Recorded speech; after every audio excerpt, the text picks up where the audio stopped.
egresado de la UNAM, de la máxima casa de estudios, donde muchos de nosotros hemos sido egresados y hemos tenido el privilegio de estudiar ahí. Él estudia un Master Plan en Urban Regional, que es decir, planeación urbana y regional, en el sur de California, y él ha tenido experiencia muy variada con estudios en el extranjero, en el Lincoln Institute sobre la gestión de ciudades, y también se ha interesado sobre el Smart de ciudades, el Smart Cities. Como experiencia laboral, tiene muchísima experiencia laboral. Yo quisiera marcar el tiempo o los tiempos que fue gerente de desarrollo urbano y de negocios del grupo ICA, así que tiene una fuerte experiencia, son de los grupos más importantes del país en términos inmobiliarios y en términos de desarrollo de tecnología de la construcción. También él es consultor en desarrollo urbano y bueno, ha hecho muchos trabajos sobre gerencia, digamos, son hojas y hojas, y lo que quiero es concentrarme para que tengan una percepción clara de su experiencia. Cuando se viene a Querétaro, se viene él a la ciudad de Querétaro, empieza como consejero asesor de desarrollo urbano en el estado de Querétaro, y tiene un puesto de asesoría y de supervisión en una gran parte de proyectos, y también como consultor independiente y asesor del Código Urbano en la legislatura en Querétaro durante un buen tiempo. Ya nos comentará este vínculo de lo que es un código urbano en términos normativos a nivel local. Desde el punto de vista docente también tiene una muy buena experiencia, y quiero centrarme a lo último, que es la experiencia que ha tenido en las asignaturas en la Facultad de Arquitectura a la fecha, tanto de licenciatura como de posgrado, en economía de los establecimientos humanos, en administración y financiamiento urbano, en historia y teoría del urbanismo, así como también en la Facultad de Ingeniería, donde estamos ahora promoviendo este evento, y es profesor de la maestría en diseño e innovación de espacios públicos y de la licenciatura de arquitectura. Por las partes comunitarias, que para mí es también extraordinario comentarlo, porque muy pocos de nosotros tenemos esa sensibilidad y ese compromiso. Ha sido consejero, asesor de desarrollo urbano en vivienda del gobierno del estado, pero particularmente coordinador del Consejo Estatal de Concertación Ciudadana para el Desarrollo Urbano y coordinador del Observador Urbano de la zona metropolitana de Querétaro. Eso le permitió a él, bueno, pues ver toda la vinculación que existe entre la gran demanda ciudadana, la socialización de proyectos urbanísticos, los rezagos y sobre todo elementos de visión y propuestas desde la ciudadanía al gobierno. De publicaciones yo destaqué dos entre las que has tenido, Carlos. Uno es que fuiste de los pioneros en establecer los manuales de planes municipales de desarrollo cuando no existía el recurso de los manuales. Fuiste de los pioneros.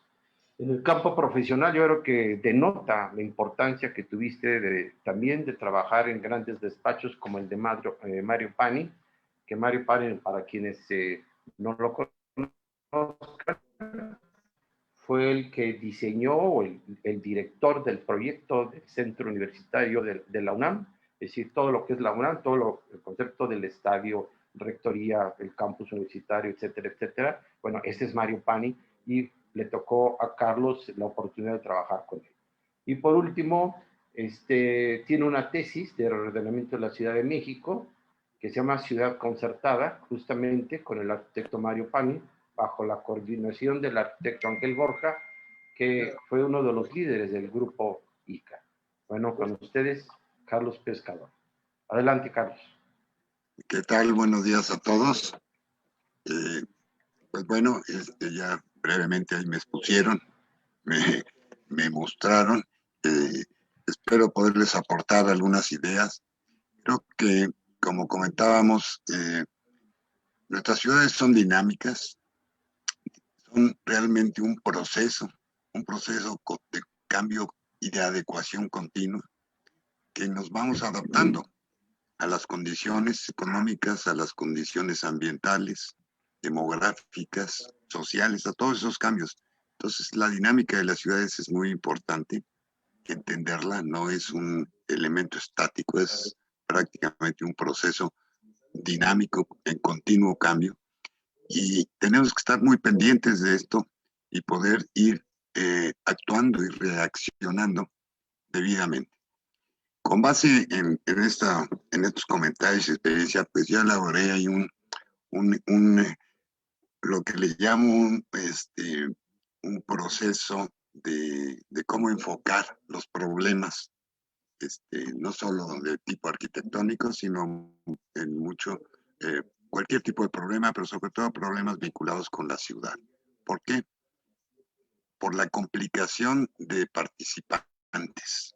O sea, en la ciudad lo hacemos todos y todos estamos hablando, la comunidad, las autoridades, los colegios, las universidades, o sea, todo. Entonces es un esfuerzo que requiere una visión, ¿sí? Normalmente una visión que nos permita ir conduciendo el desarrollo hacia objetivos claros que pueden ir cambiando, pero que necesitamos estarlos revisando.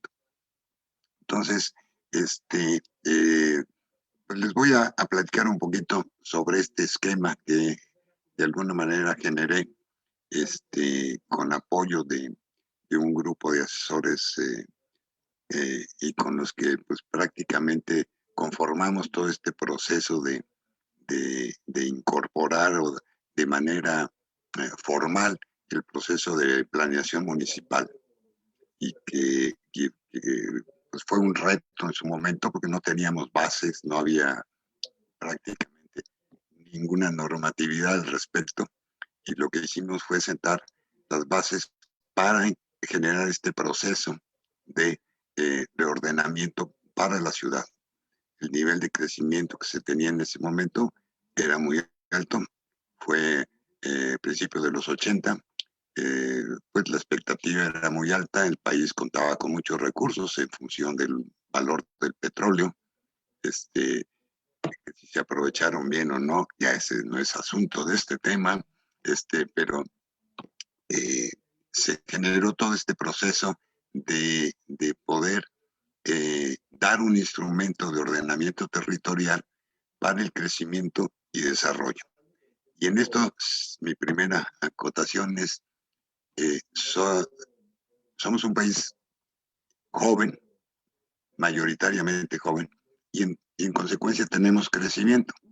Y el crecimiento lo debemos ver desde el punto de vista cuantitativo, en volumen. Lo más importante es que si ese crecimiento no lo hacemos con un desarrollo, que es la parte cualitativa, entonces estamos en problemas. Debemos de vincular la parte cuantitativa con una parte cualitativa de formación y de desarrollo. No, esta vez no habrá. Entonces, pues básicamente voy a compartir con ustedes unos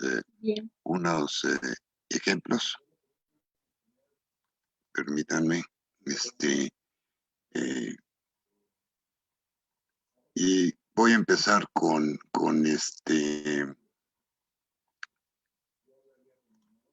esta imagen. Estamos pensando que inglés es... Ahí lo estamos viendo.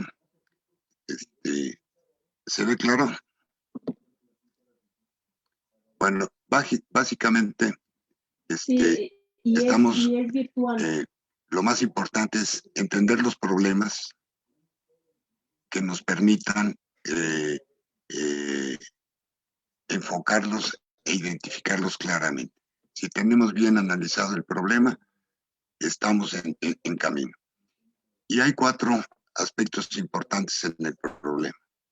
Uno es la parte funcional, la función. La otra es la parte formal. Pero también esto implica un aspecto económico y un tiempo para su ejecución. ¿Sí?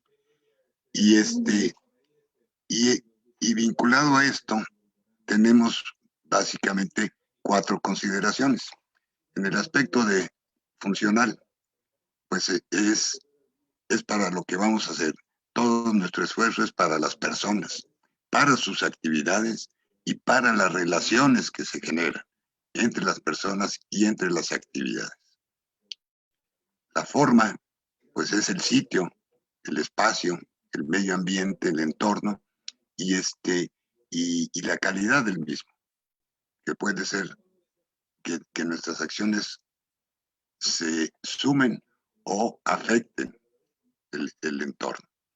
Y por otra parte, la parte económica, pues toda actividad requiere de un presupuesto, de unos costos operativos e importantemente de unos costos del ciclo de vida.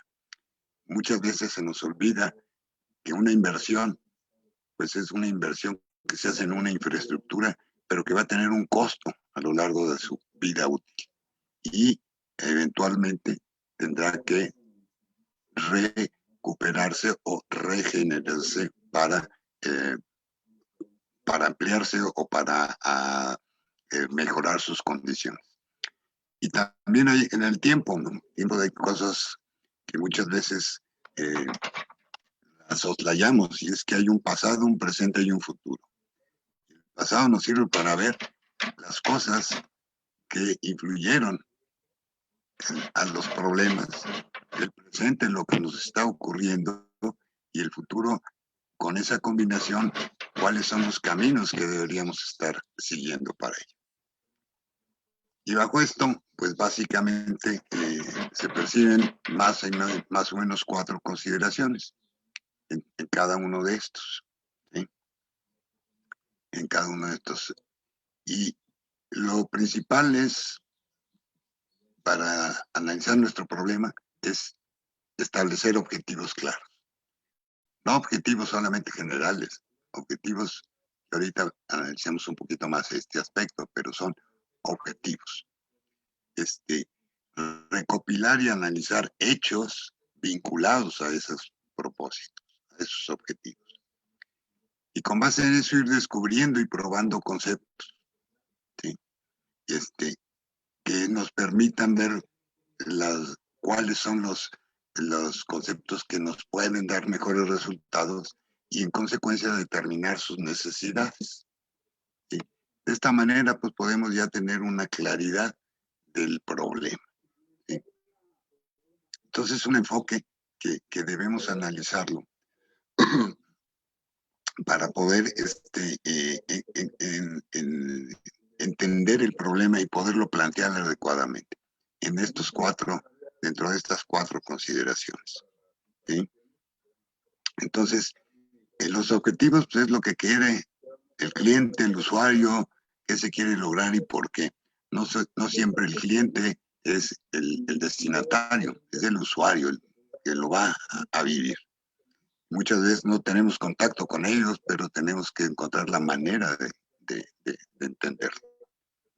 Los hechos es de qué se trata todo y qué ha ocurrido y por qué ha ocurrido. Y los conceptos es cómo queremos traducir esos objetivos en acciones. ¿Sí? ¿Qué tipo de acciones? Y una vez que tengamos claro eso, podemos establecer, bueno, cuáles son las necesidades económicas, de espacio, de calidad, y ir definiendo todo esto. Y conjuntando todos estos aspectos, pues ya podemos tener una claridad en cuanto a las condiciones más significativas y directrices que deben de seguirse. Todo esto nos va a dar el esquema o el enfoque para poder hacer nuestras propuestas ya específicas de intervención, de diseño o de intervención en el espacio, sea en el edificio, sea en el espacio público, pero particularmente en el espacio público. ¿Por qué? Porque es donde tendremos una mayor interacción con las personas, con sus actividades y estaremos dándole a ese espacio que comentábamos que tiene un nivel de actividad continuo, poderle orientar el proceso y mejorarlo.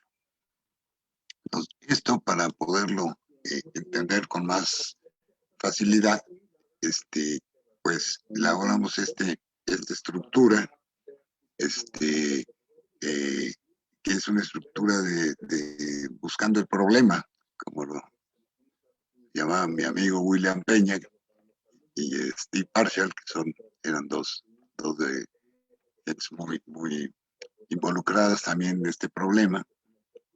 Y básicamente, pues cuando hablamos de los aspectos de la función de las personas, pues es qué objetivos estamos buscando, qué misión, qué capacidad máxima, la identidad individual o de grupo que se tenga, la interacción o privacidad que se busque, la jerarquía de valores en cuanto a la autoridad, las actividades igualmente, la seguridad, la progresión, segregación, qué tipo de relaciones buscamos, encuentros, eficiencia o intercambio de información simplemente.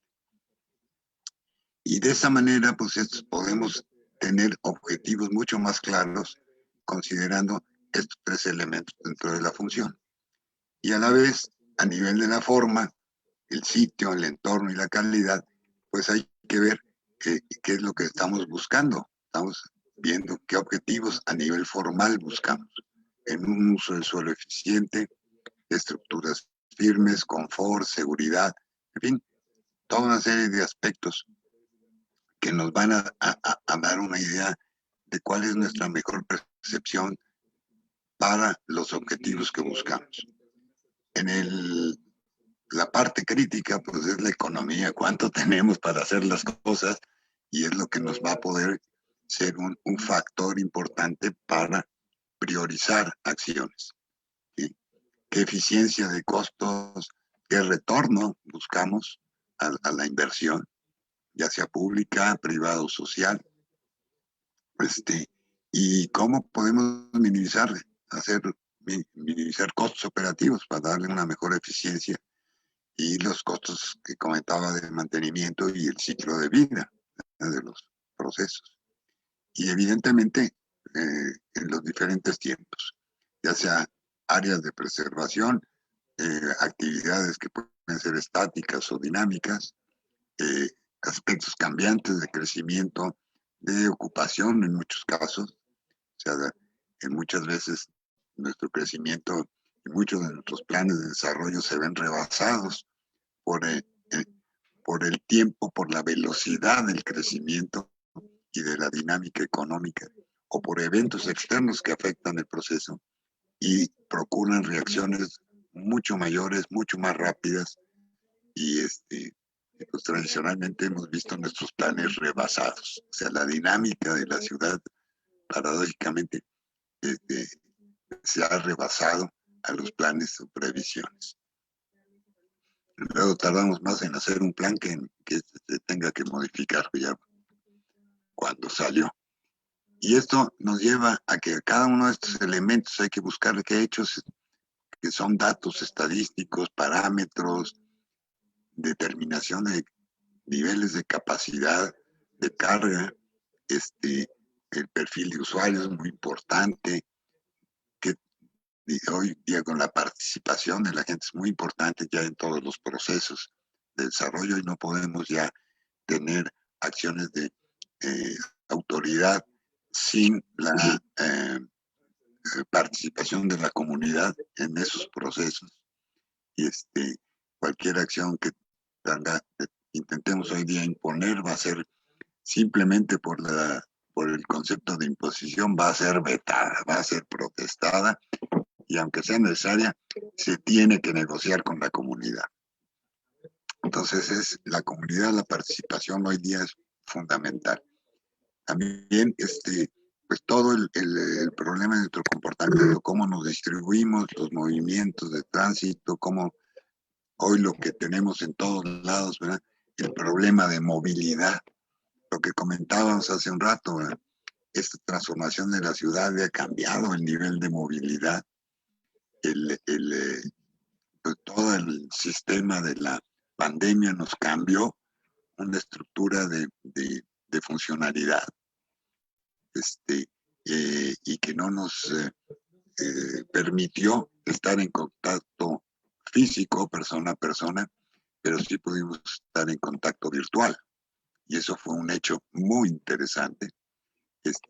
y lamentablemente pues con las limitaciones, ya que no toda la población está con la facilidad de acceso virtual, y esa es una de probablemente las limitaciones que debemos de vencer a muy corto plazo, porque pues las eventualidades no van a dejar de ocurrir, y más vale que podamos tener esa manera de interactuar. Y eso lo mismo Puedo para mostrarle cada ahorita, uno de los aspectos formales, económicos, de sí, economía, de solo te parámetros. pido que me des autorización Y, para y esto nos para genera un proceso de conocimiento del problema que nos permite ir armando cuáles pudieran ser esas posibles formas o caminos, ya sea desde la perspectiva funcional, formal, de ir definiendo conceptos, ir considerando conceptos e ir determinando cuáles pudieran ser más convenientes.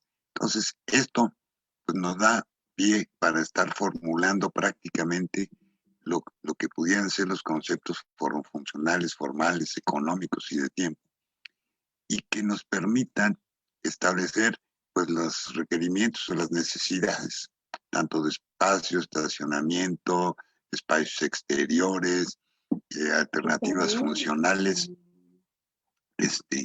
y bueno, los aspectos de costo nos van a determinar muchos aspectos formales, de qué manera vamos a influenciar o a modificar el medio ambiente.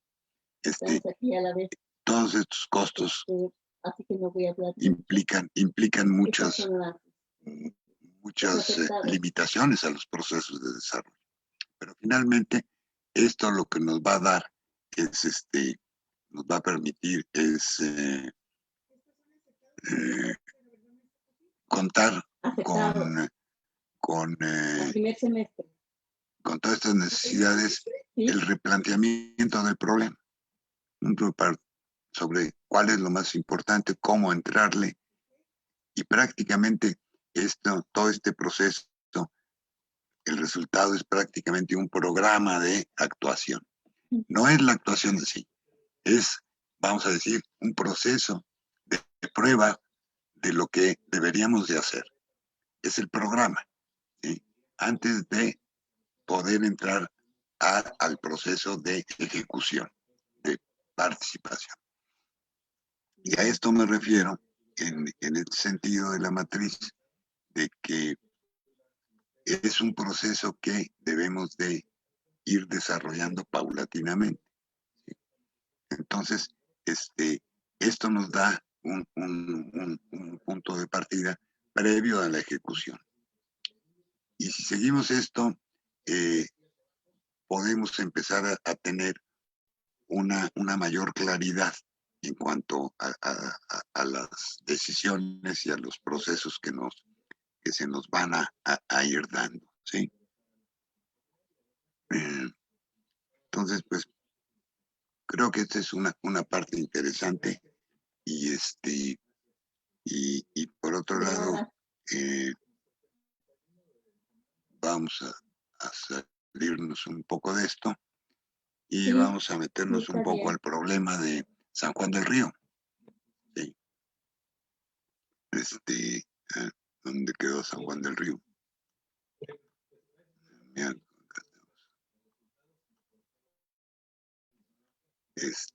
Muchos de ustedes pues ya conocen el San Juan del Río de hoy. ¿Cómo se dio San Juan del Río?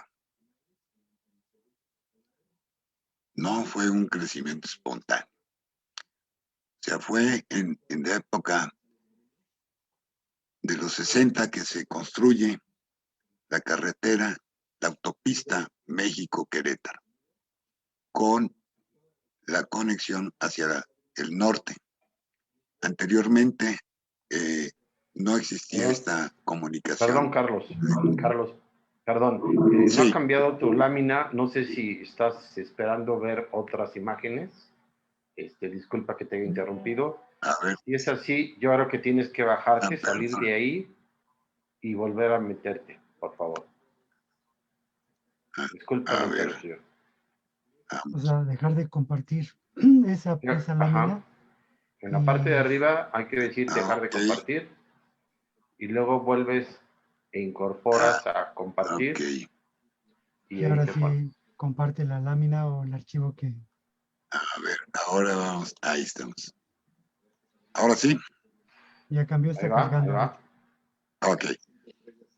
Bueno, básicamente es interesante. La Ciudad de México concentraba eh, Y- gran parte de la actividad dinámica del país. Exacto. Llega la etapa de los 60 en los que se establece una política de descentralización y de fortalecimiento a la promoción industrial. En ese momento también pues se reconoce que uno de los factores fundamentales para el desarrollo son las comunicaciones. Y, y pues la principal actividad que tenía el país era el manejo eh, comercial con Estados Unidos. Y prácticamente el 80% de ese movimiento era entre la Ciudad de México y Estados Unidos, el norte del país. Entonces, pues ahí se da el lugar a la creación o al inicio de lo que fue la autopista México-Querétaro, que un poco como comentábamos muy al principio, con esa autopista también se crea Ciudad Satélite, diseñada por el maestro Pani, los famosos tanques elevados, ahí Ciudad Satélite como emblema, pero finalmente es el camino de una autopista para eh, modificar y mejorar la comunicación de productos y personas al norte del país.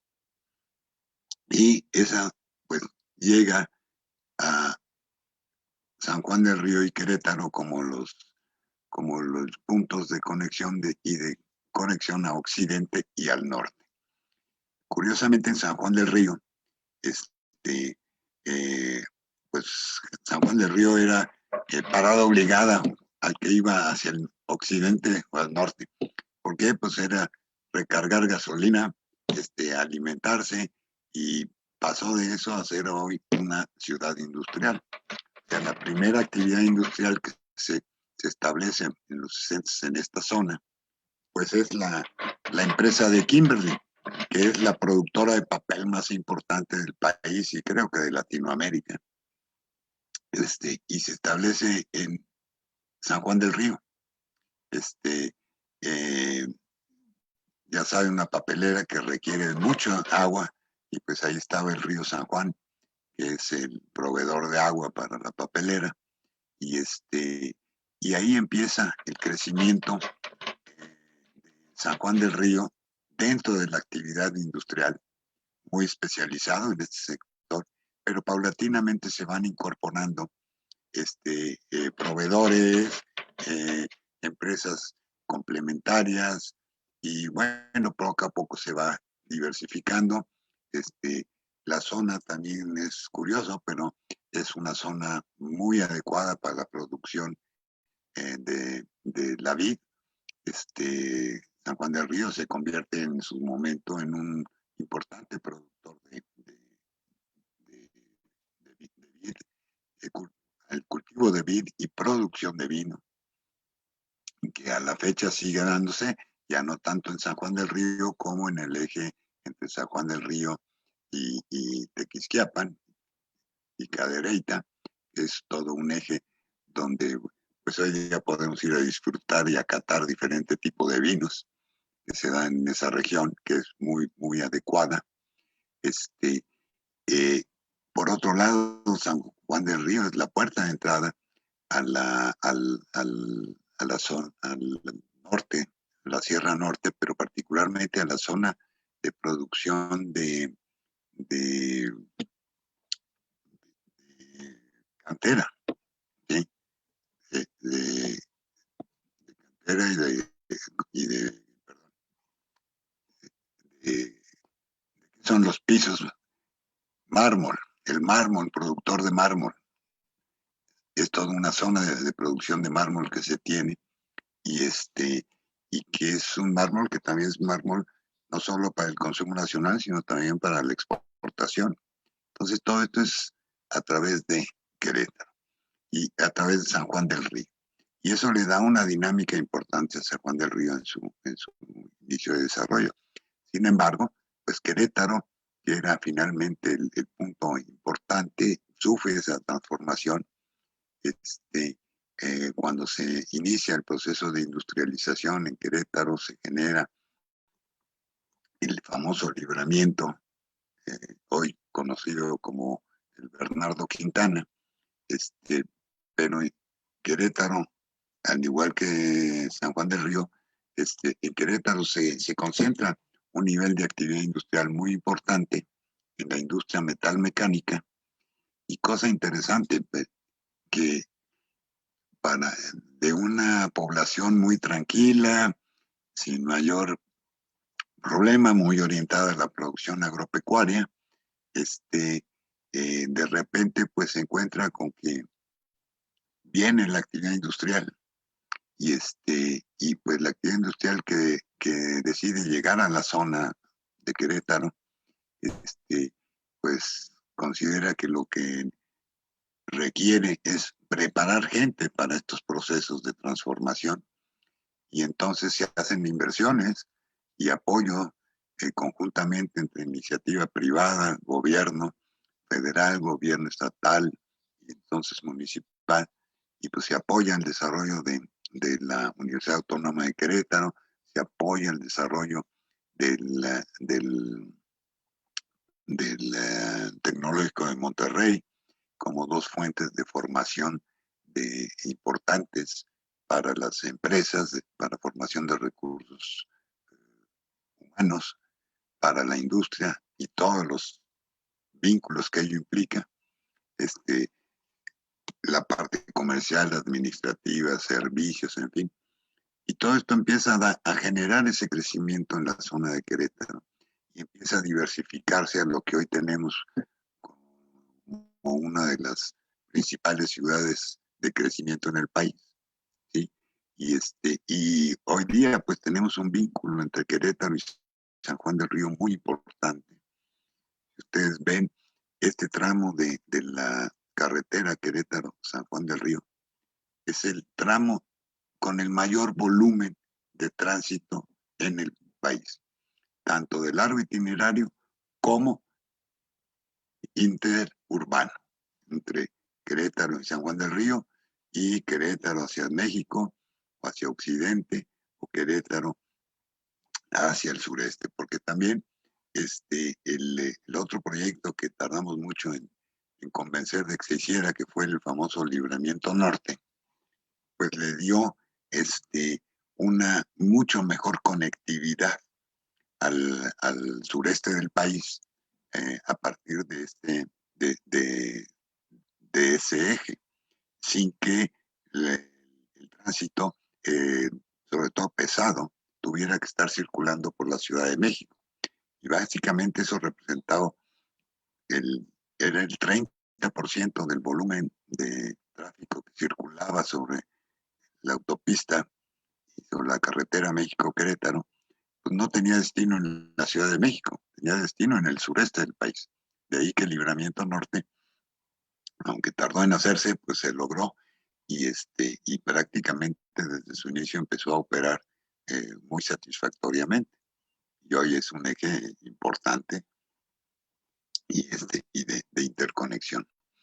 Entonces, en todo este proceso, pues el crecimiento de Querétaro fue mayor, precisamente porque hubo una mayor inversión en la parte formativa de recursos humanos, y complementado al nivel de la diversificación económica que se fue gestando a partir de la industria metalmecánica, pues hoy día pues ya es una diversificación de industria que se consideran de punta porque son las de mayor avance tecnológico y de las que se van desprendiendo muchas otras actividades. Y entre ellas está nuestra industria aeroespacial, ¿verdad? Que es también una de las innovaciones recientes que se tiene aquí en la región sur de Querétaro. Entonces, pues es parte de todos estos niveles de actividades, de decisiones públicas, privadas y sociales que van convergiendo, van haciendo que nuestras ciudades crezcan a mayor o menor ritmo, pero que sigan creciendo. Y caso curioso es aquí en Querétaro, que pues, Querétaro desde que empezó su proceso de transformación no ha parado de crecer y no ha parado de crecer arriba de la media nacional. Y todavía sigue siendo hoy día una de las 5 ciudades de mayor crecimiento en el país, junto con la de mayor crecimiento que es Playa del Carmen, en Cancún. Ahí es curioso, pero esa es una de las ciudades de mayor crecimiento. ¿Por qué? Porque déjenme ver si podemos irnos a Cancún. Estamos. Sí, ahí estamos.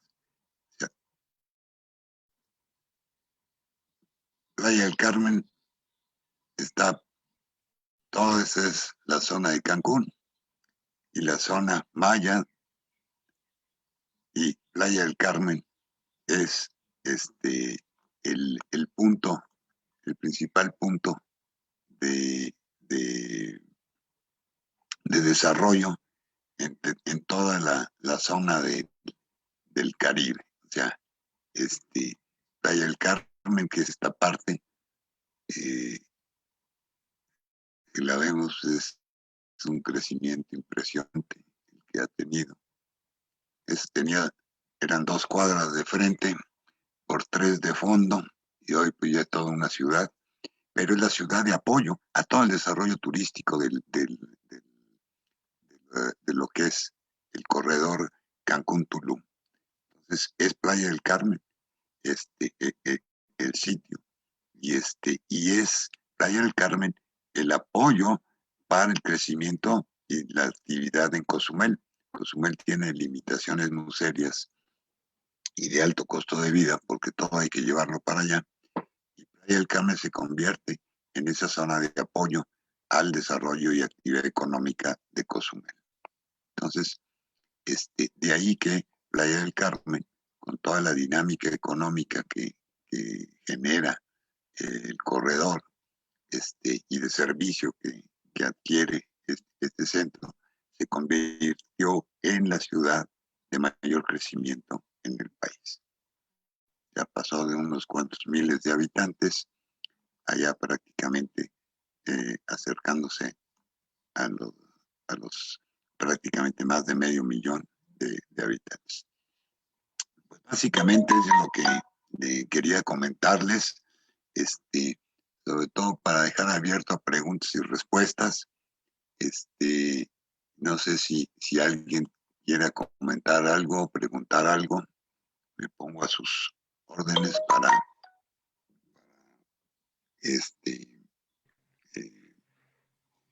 darles Muchas gracias, Carlos. Yo quisiera empezar a plantear a través de una pregunta, eventualmente una discusión en este largo proceso. Nos has hecho el favor de describirnos con mucha claridad sobre lo que ha pasado, por un lado, en términos metodológicos, para llegar a feliz término a un proyecto urbano arquitectónico, desde la óptica de la metodología que implementan ustedes y las herramientas que utilizan para llegar justamente a ello. Y por el otro, bueno, hablar del proceso de urbanización de San Juan del Río. Pero hay una cosa interesante que hoy por hoy es parte de nuestras variables. ¿Qué juego tiene o qué papel hace la normatividad al respecto?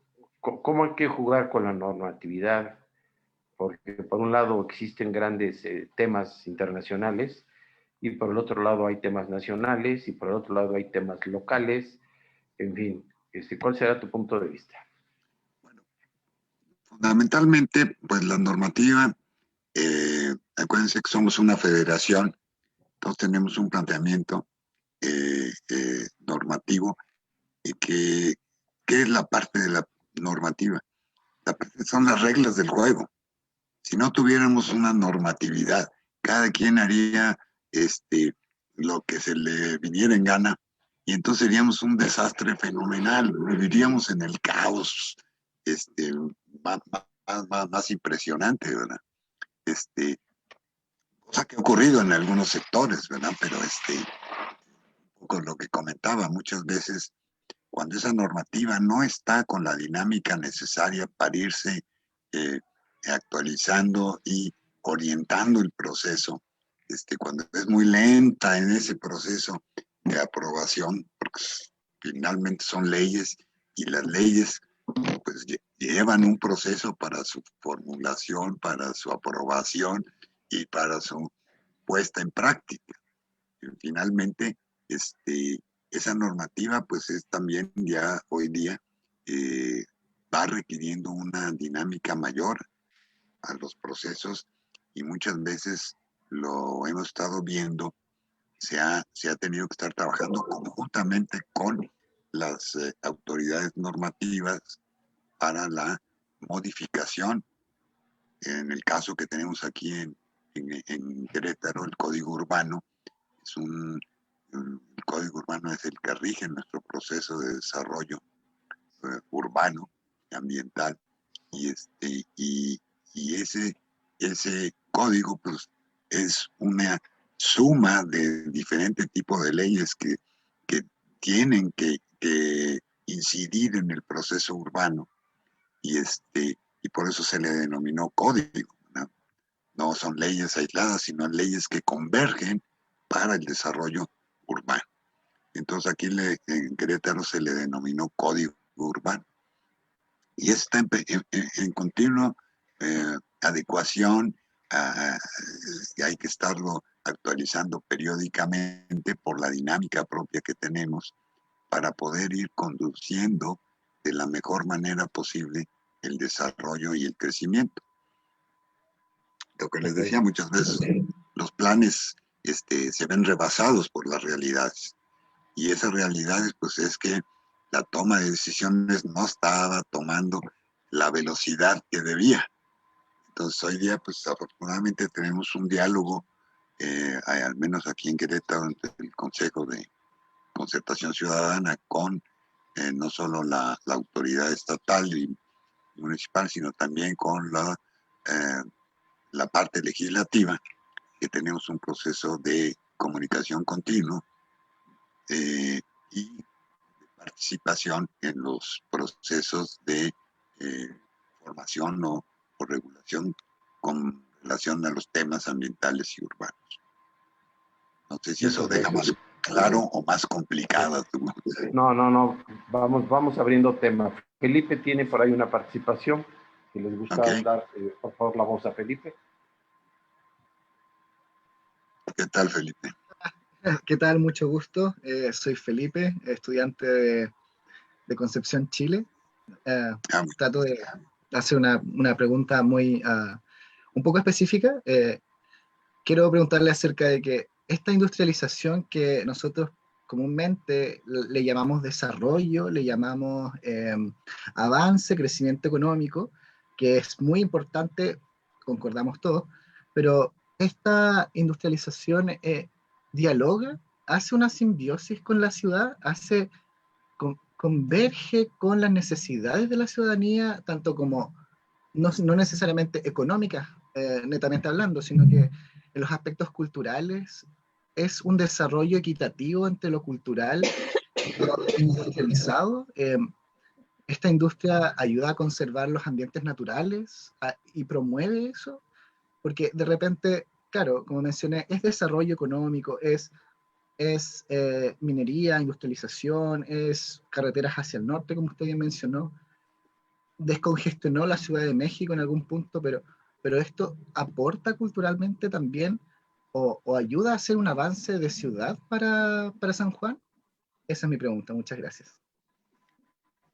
Bueno, sí, o sea, el hecho es de que esto es lo que, todo este proceso de crecimiento, y por eso hablaba e enfatizaba el concepto de desarrollo. Desarrollo implica precisamente este aspecto cualitativo.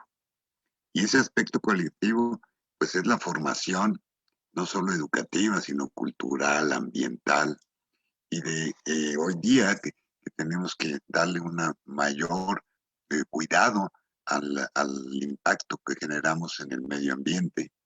O sea, es decir, tenemos que vincular todos esos aspectos al proceso. Y efectivamente, como comentas, si tú tienes dinámica económica, necesariamente, acuérdense que nuestras ciudades son producto de la actividad económica. No hay de otra. ¿Cómo la manejamos? Ese es el reto que tenemos, porque es para las gentes la ciudad, es para las gentes la actividad económica. Entonces somos los que tenemos que enfatizar dónde nos conviene, cómo nos conviene ir llevando a cabo ese desarrollo económico que se nos traduzca en beneficios no solo de actividad económica, de empleo, pero también de actividades formativas, de actividades culturales, de actividades educativas. Y generalmente cuando estamos en un proceso de crecimiento y de desarrollo, vamos requiriendo nueva información, nuevo conocimiento, y muchas veces hay que irlo promoviendo o haciendo. Y de ahí la importancia de que en muchos de estos procesos los podemos anticipar y realizar a través de las universidades, que son nuestros centros de conocimiento y de formación. Y esas, las potencialidades de las diferentes zonas, pues te van orientando hacia dónde se va concentrando el tipo de educación y de investigación que debes desarrollar.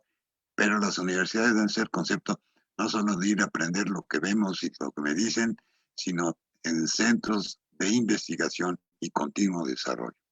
Muchas de las cosas salen de ahí y ya luego se implementarán para beneficio de la comunidad o para beneficio de la generación de inversiones en actividad económica, de inversiones en formación cultural.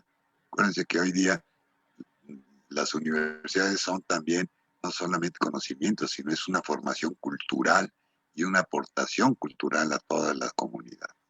Las universidades, al menos aquí en México, las universidades públicas dependen del presupuesto público. Son recursos de la sociedad a la que tenemos que devolverles gente preparada, darles cultura, invitarlos a hacerlos partícipes de los procesos culturales y poder promover esas nuevas ideas, esos nuevos conceptos que se generan.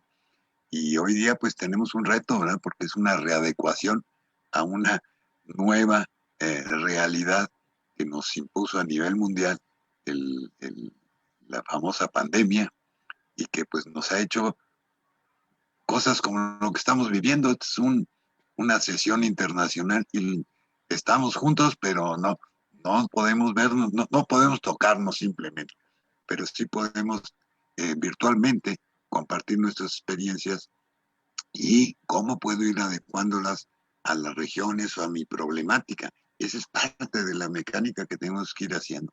¿Cómo adecuarnos? Igual que cuando si no encontramos la tecnología, pues la traemos de fuera y la tenemos que adecuar. No es nada más traer la tecnología y ponerla a funcionar, hay que adecuarla. Y adecuarla por nuestras condiciones.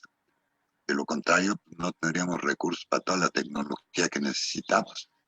Y ahí es donde está nuestro reto.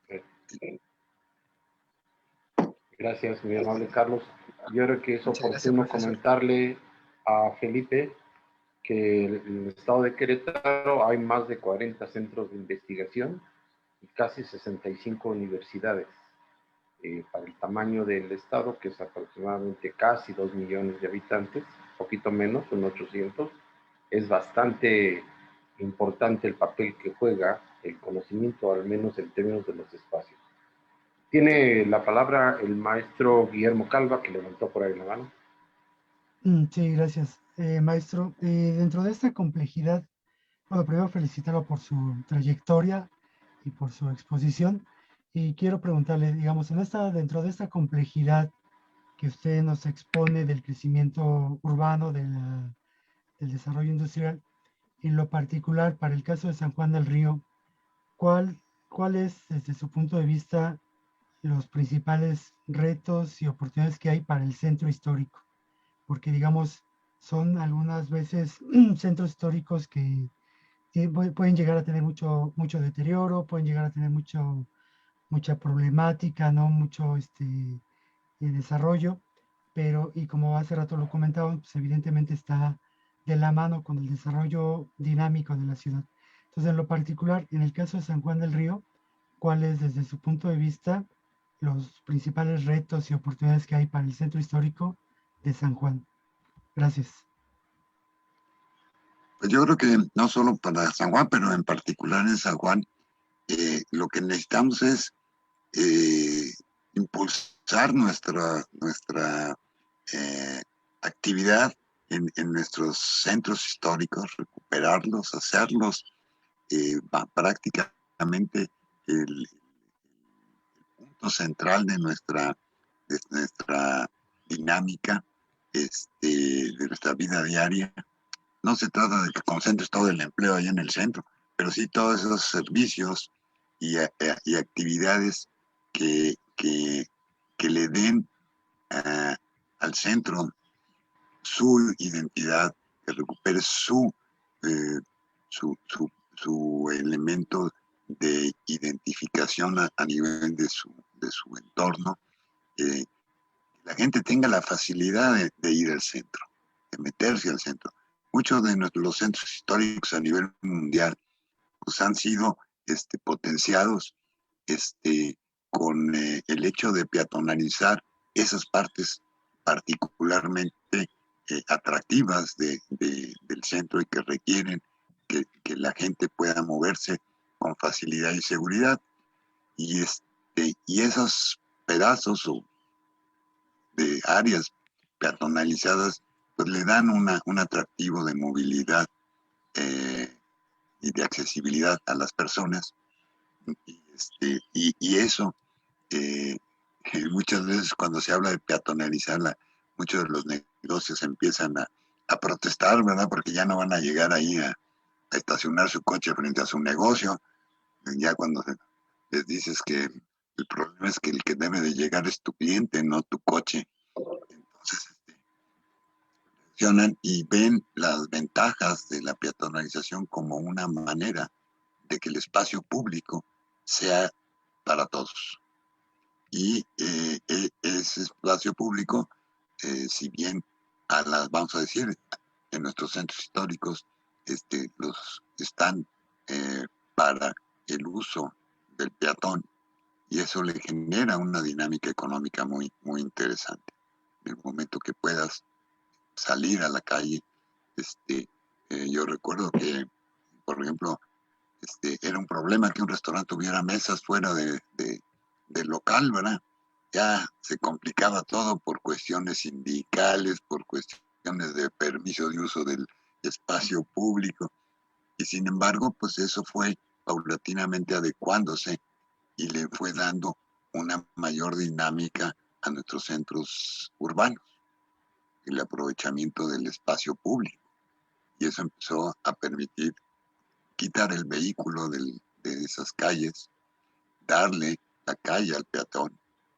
Y evidentemente, pues eso, al generarlo, pues también generaste un negocio que es estacionamientos alrededor para que pueda acercarse el vehículo, pero particularmente darle ese espacio público central a la comunidad, a las actividades de la comunidad. Y eso yo creo que es interesante. Siempre va a haber el reto de quien se oponga, pero con el tiempo va a darse cuenta que fue mucho más benéfico el tener un espacio de esa naturaleza. Gracias.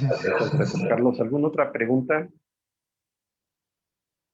¿O quisieran mejor que yo los animara a preguntar?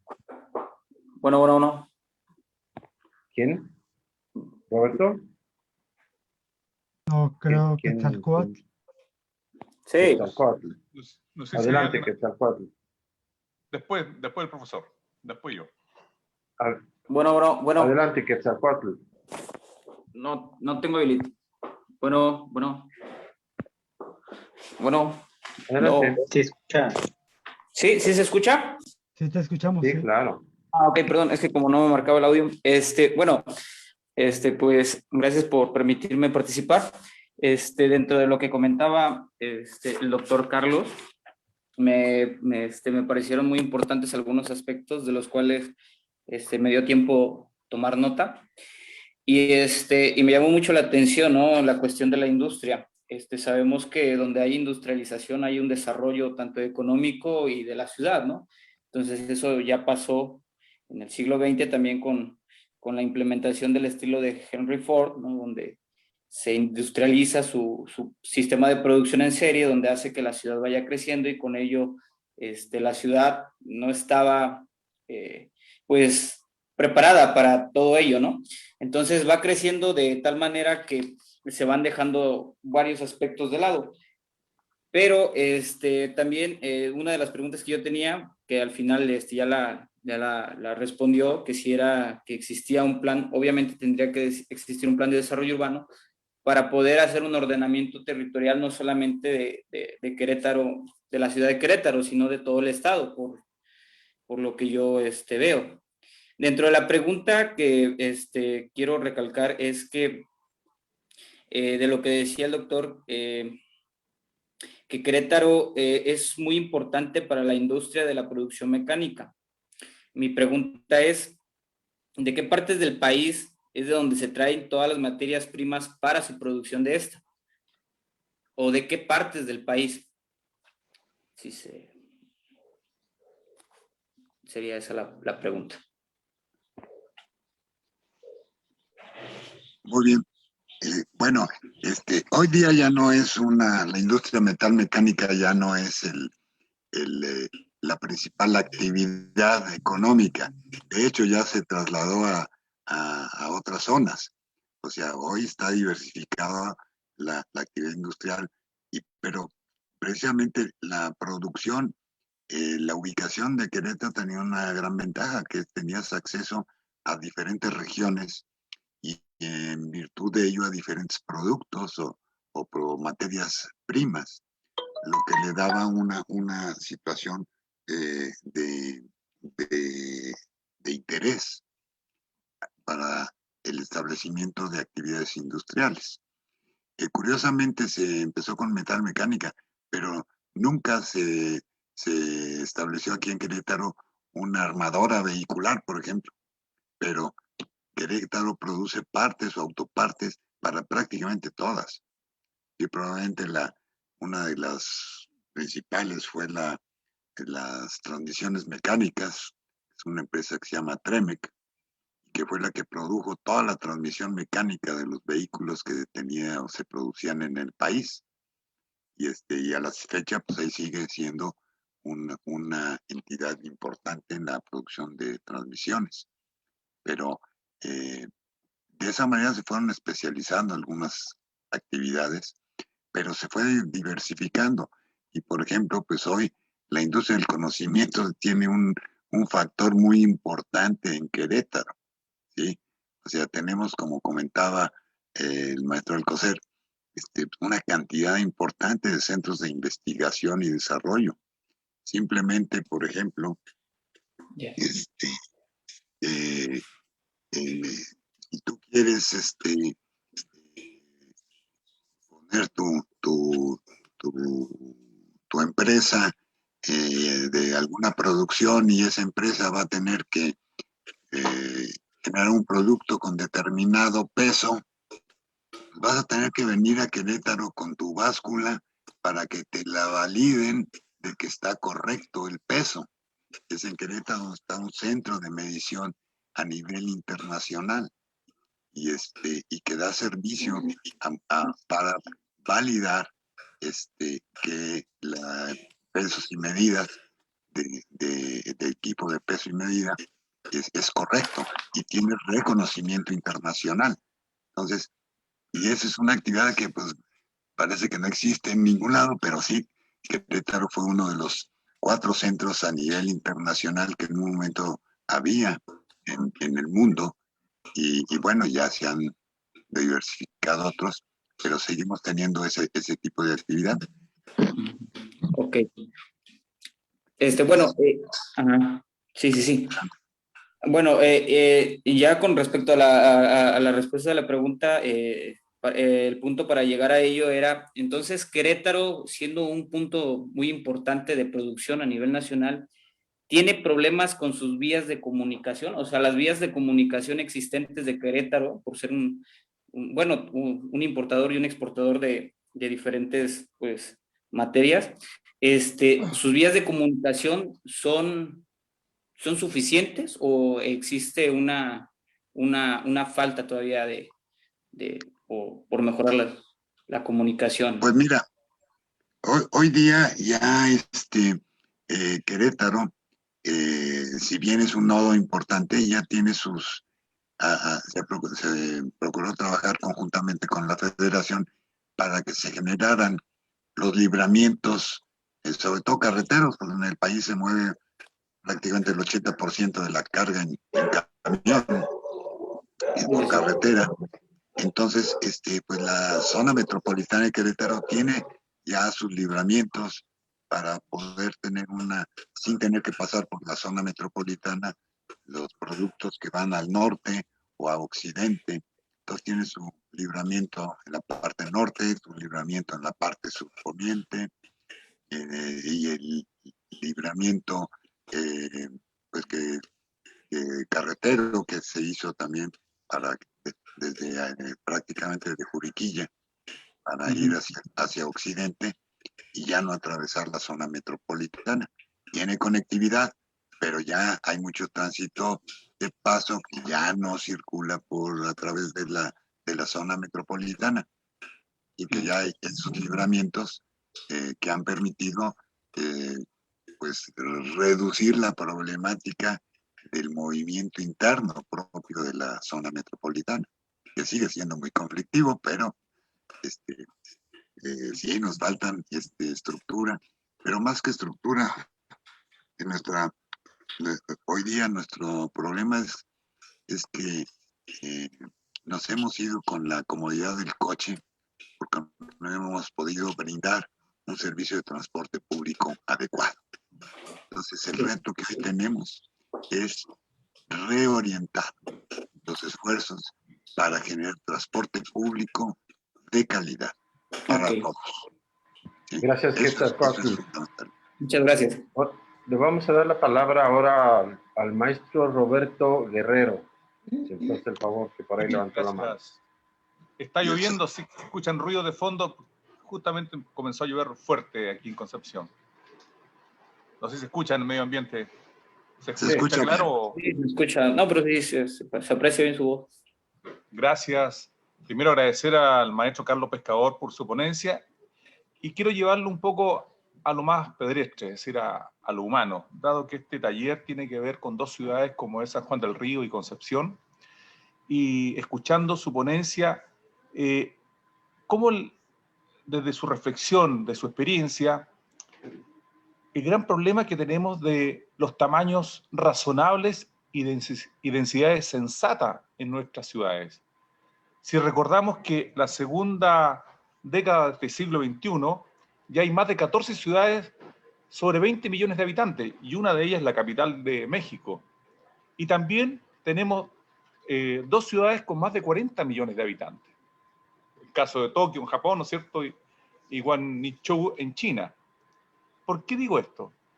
¿No será que los humanos no hemos aprendido de que esto tiene un límite, dado que este ser humano que fue evolucionando de una época de cazador, recolector, a la agricultura, a la tribu, que estaba cerca de los campos de cultivos para su alimento, pero ocurrieron límites, ya sea por hambruna, por epidemia, por las guerras, y por lo tanto las distancias a los terrenos cultivos crecieron. Pero aparece la domesticación del caballo, domestica el caballo, lo cual le permite llegar a las zonas de cultivo y ampliar su riqueza de alimentos. Y esto lo llevó al medio de transporte, como bien se decía, el auto, es decir, podemos desplazarnos rápidamente. Pero esto también, paralelo al hombre, fue inventando uno de los inventos más importantes en Chicago, el ascensor, el acero, el concreto, que le permite construir en altura. Es decir, darle comodidad a muchas familias en poco espacio. ¿Para qué? Para liberar el terreno, lógico, para el descanso, para la recreación, volver a ese estado de recreación. Pero nuestras ciudades y nuestras ambiciones han hecho que no ocurra aquello. Hemos prácticamente construido todo, dejando escaso espacio para la recreación, para juntarse con el desconocido, con el otro. Entonces, nuevamente surge la pregunta, ¿por qué no aprendemos como lo hacemos con los insectos, por ejemplo, urbanos, como las abejas, que cuando llegan a una población de 80.000 habitantes, el excedente se retira de esos 80.000 y busca un nuevo lugar, un nuevo nido, un nuevo territorio? Es decir, hay como un equilibrio, hay como una medida. Entonces, vuelvo a la pregunta, maestro Carlos, ¿cuál es el tamaño razonable y densidad sensata, dado que ya está estudiado que todos los países en desarrollo van a crecer y están creciendo las ciudades? Y están creciendo las ciudades en aquellos países en que hay pobreza, en que el sueldo es muy bajo y, por qué no decirlo, mediano.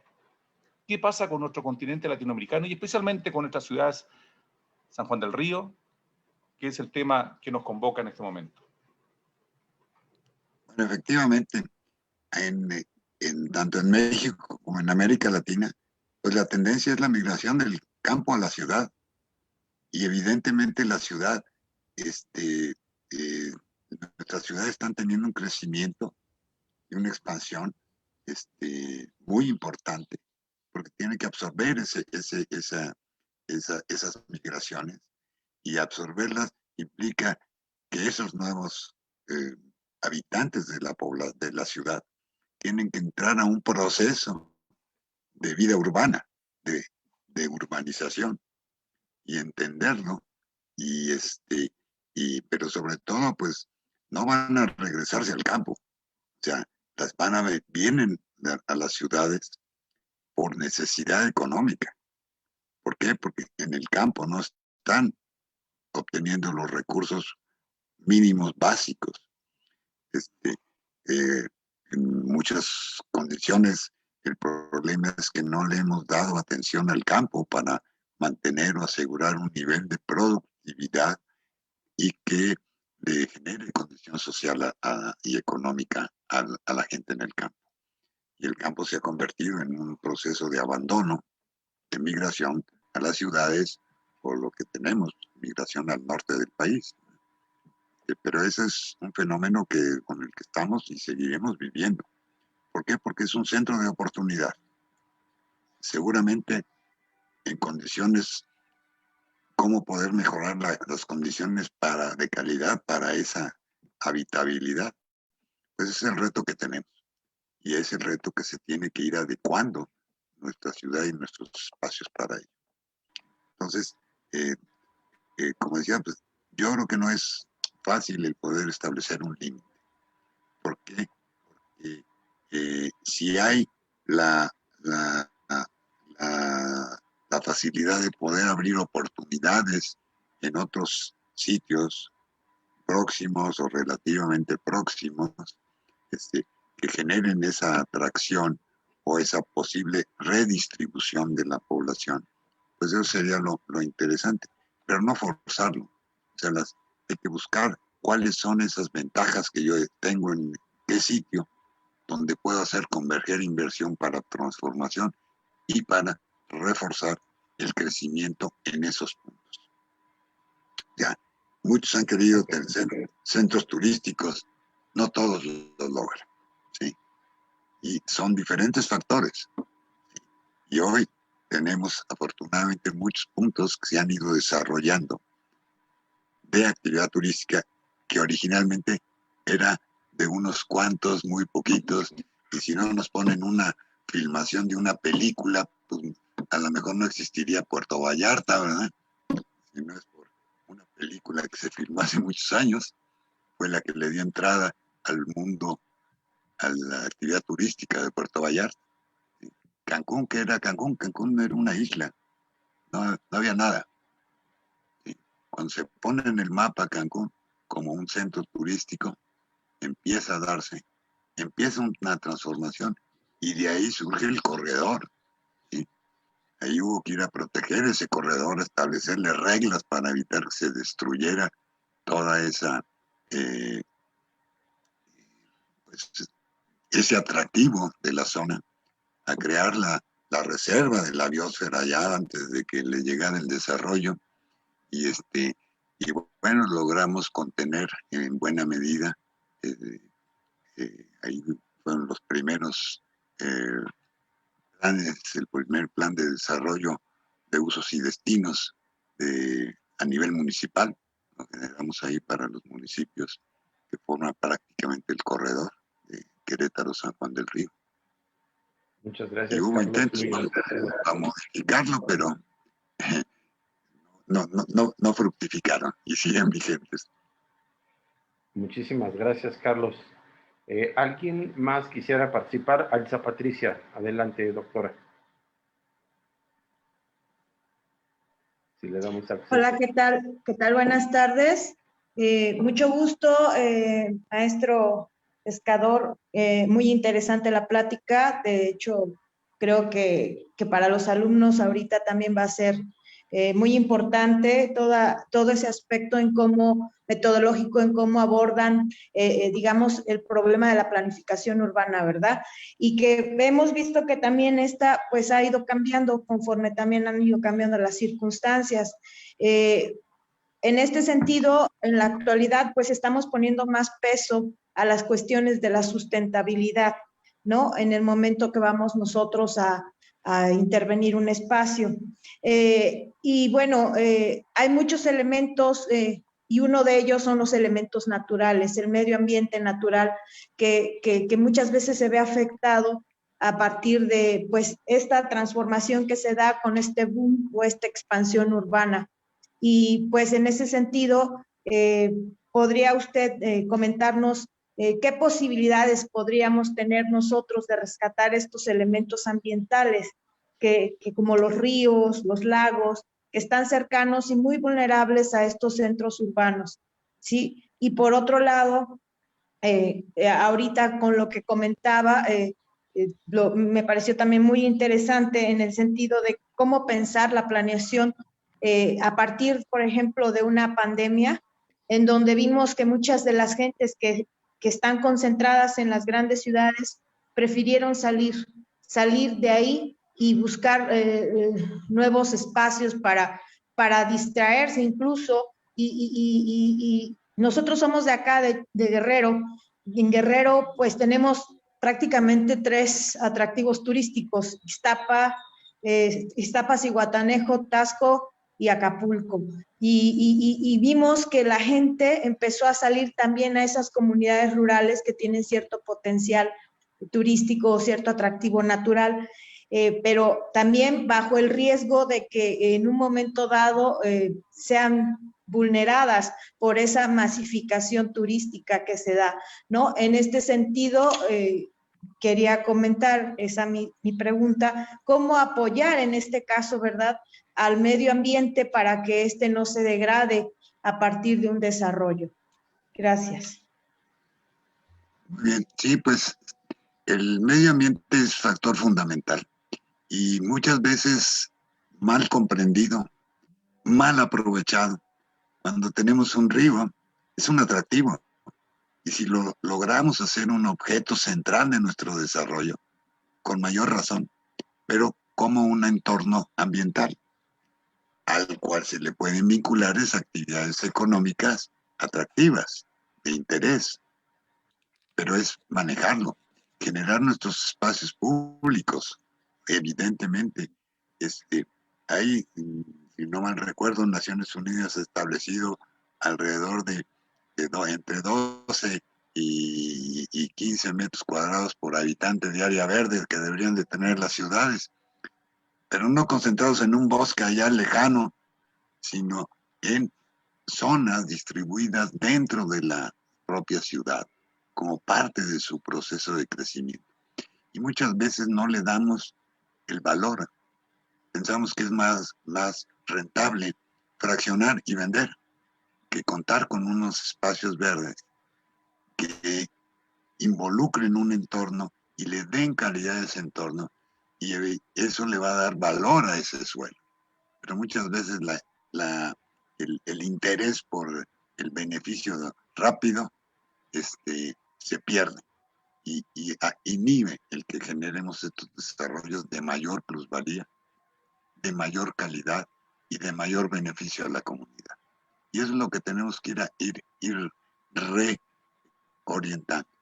Y mucho de lo que se plantea en los programas de reordenamiento y regeneración es recuperar espacios libres, recuperar áreas verdes, vincularlas más, sacar el valor económico en su entorno que ellos representan.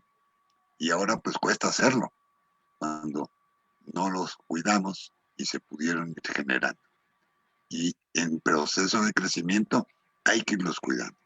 Por ejemplo, el caso, ojalá se logre hacer la presa que está allá en rumbo a Acapulco, saliendo de Chilpancingo, que es, y lo habíamos percibido como un proyecto de importancia turística, atractivo natural, de conservación, de contar con ese recurso agua próximo, que no tienes que desplazarte hasta el mar para gozar de un entorno que iba a generar un cambio ambiental en la zona, una mejora ambiental en la zona.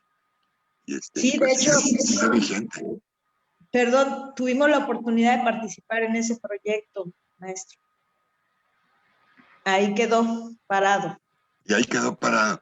Esperemos, así como ocurrió con lo que les comentaba del Libramiento Norte, pues también estuvo parado mucho tiempo, pero eventualmente se realizó. Y es necesario, necesitamos tener un mejor manejo. La escasez del agua nos lleva a tener esos controles como un mecanismo para asegurar el aprovisionamiento de agua y un atractivo. Gracias, muy amable. Gracias, Elsa. Gracias, Carlos. Leonel quisiera participar. Adelante. Sí, gracias. No sé si me escuchan bien. Sí. Bueno, agradecer al maestro Carlos por su tiempo y su buena disposición a colaborar con este taller internacional, Chile-México o México-Chile.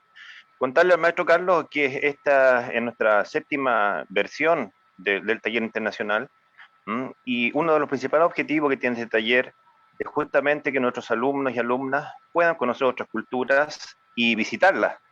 Esa era la esencia, la carne de este taller.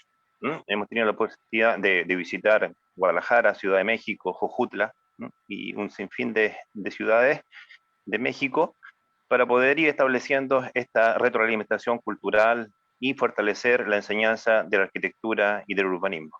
Pues bien, ahora estamos en un desafío muy grande, maestro Carlos, y probablemente fracasemos, no lo sé, de tratar de entender un entorno arquitectónico urbano de manera telemática. Son caminos inciertos, como diría mi abuelita, que no sabemos bien a dónde vamos a llegar, pero estamos haciendo el esfuerzo. Creemos que los arquitectos siempre hemos sido innovadores, siempre hemos buscado los caminos para torcerles la mano al destino. Bueno, y en eso estamos. Quisiera hacer una pregunta bien concreta en relación al centro histórico de San Juan del Río, que es nuestra ciudad temática que estamos trabajando en esta versión del taller internacional. A ver si nos puede orientar. Hasta el momento hemos visto que el tema patrimonial, cultural que tiene la ciudad es potente, es interesante.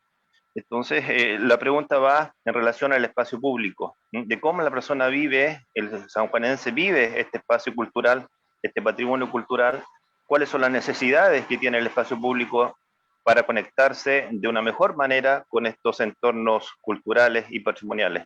A ver si nos puede orientar por esa línea, maestro Carlos. Gracias. Pues acuérdense que no hay que olvidarnos del clima y tenemos condicionantes que muchas veces inhiben el aprovechar nuestros centros históricos por falta de tener condiciones para ello. Si tenemos un clima que es con exceso de sol, con exceso de lluvia y no hay manera de, no tenemos, vamos a decir, arcadas o vías peatonales que nos permitan caminar protegidos del sol o caminar protegidos de la lluvia, y no caminar protegiéndonos de los coches, ¿verdad? Sino caminar con seguridad. Pues eso podría ser un factor importante para mejorarlo. O sea, eso lo vemos y lo vemos aquí en Querétaro y también en San Juan del Río. Llegan a ser las 12, 1 de la tarde y ni quien ande ahí en la calle, ¿verdad? Porque hay que andar con paraguas, sombrero, porque no tenemos protección en nuestras propias calles para el peatón, ¿sí? O sea, y esa es una parte que habría que ver cómo se podría implementar algunas medidas que se puedan generar ese tipo de espacio de resguardo, de protección al sol, a la lluvia. No se trata de hacer más arcos o más fachadas, sino de qué elementos podemos aprovechar para generar precisamente unas condiciones de mayor confort para la peatonalización. Muchas veces es el clima el que el que nos limita, o dejamos que nos limite. Aquí la parte de la creatividad de cómo aprovecharlo y cómo poder generar una condición más atractiva. Ok, muchas gracias. Gracias, Leonel. Carlos, ¿alguna otra pregunta?